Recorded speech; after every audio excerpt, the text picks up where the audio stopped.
He's not by any means the perfect candidate. I don't argue that he's a pure conservative. He's not. He's a populist conservative. But I do argue that in this race, he's the only nationalist. Everybody else he's running against is a globalist. He is also the only one who believes in American sovereignty. That's right. By the way, if you have a little time, be sure to get the paper that Lyin Ted Cruz wrote advocating the North American Accord. That's where we would take the Canadian, US, and Mexican government and combine them into one Because government. they were CFR members. From the beginning. Right. Ted Cruz became a conservative exactly 4 years ago. Exactly. George W. Bush's top issue advisor when he ran for president, Ted Cruz.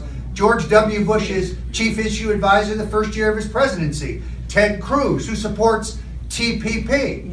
Now, what they don't tell you is that Lyin Ted Cruz, who I'm sure is a very nice lady, she was Condoleezza Rice's deputy at the NSC when they lied us into the Iraq War.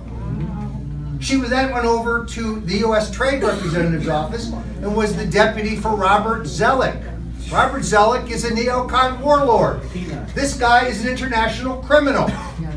When he went to Goldman Sachs, she went to Goldman Sachs, which is why Goldman gave Ted Cruz a secret, sweetheart, $1 million loan for his Senate race. Now, he tells a heartfelt story about Heidi cashing in her retirement to fund his Senate race.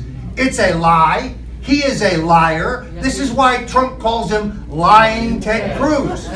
Last night on Megyn Kelly, he said that I planted the story about his zipper problem with the National Enquirer. That too is a lie, because that story was shopped by the Marco Rubio people. But Ted, prove it. Prove I planted that story. He says, well, you're quoted in it. Absolutely right.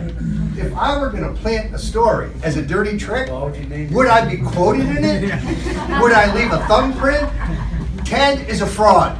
Not a conservative, not a constitutionalist, a globalist. His wife's a charter member of the Council on Foreign Relations. Thanks for